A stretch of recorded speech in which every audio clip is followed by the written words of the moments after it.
Hey guys, NLRepsol here. Just showing you an updated view in 2018 here now in March of my 2015 Honda CBR1000RR. She's gone through a couple of design changes, of course, over the last few years. We had, when she was stock, she was all red. Had a Marquez Replica Repsol kit on for pretty much most of 2016 and part of 2017. And since last summer to now, which will probably be on for a while, is I love this kit. This is a TT Legends kit from Australia. It's their, gosh, I can't even remember the name of the factory team now, but it's a team over there that used this a few years back. It's a variation, of course, on a stock Honda color scheme on the SP2 variant, or the SP1 variant. But I really like it and how the way it came out. I find it suits the lines of the bike a lot better. And I guess it's just like a little review video, I guess, of what's been done with the bike, or if there's anything new coming this year, or what have you.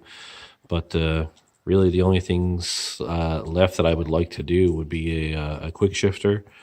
And honestly, that's about it. Everything else that I've wanted to do with this bike has pretty much been done. The only thing I added this year, as you can see, is a blue windshield. So mods for the bike, like I said, this full custom kit. Added the windshield, LEDs for the headlights, put new pads on last year on the front and the rear, so they're good to go. I do need a new front tire soon, but the rear one only has around 4,000 kilometers on it now, so lots to go on those. I really love the Pirelli Angel GTs. They definitely last a lot longer, and they still provide loads of grip for road riding, so perfect. What else have I done with this bike?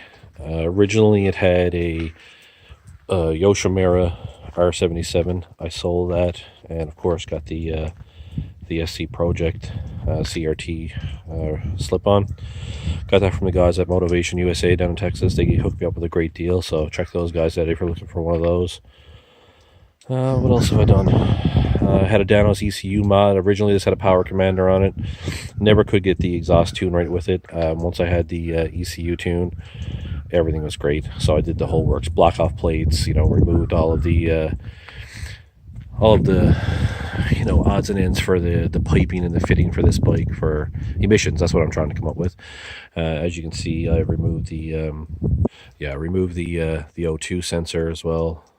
She's been all tuned perfectly, and I gotta say, like, it made a huge difference. I think it's around and I added a BMC Race Air Filter as well. So altogether, with this exhaust, the ECU tune, the air filter, the block off plates, the whole works, it's probably somewhere around a 10 to 12 horsepower gain and 7 or 8 pound-feet of torque. It definitely makes a bit of a difference over the stock bike, but I think it's awesome. The SP2 race up, of course, on the back as well. That's different than the regular stock one. It's a lot higher. Moto Dynamics integrated tail light. Plate the fender eliminator, plate delete. Let's tuck down a lot lower. Got to have your RAM mount, of course, for your phone. Works awesome. ASV shorties. Can't say anything bad about these. Much better than the Chinese counterparts for sure. And yeah, I guess that's pretty much it. But there she is. I'll give her a. Don't forget to check me out on Instagram, guys. NLRepsol. But yeah, let's give her a start up here. Of course, we're not in neutral. So it's gonna start raining here soon. Cold start.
She's loud and growly.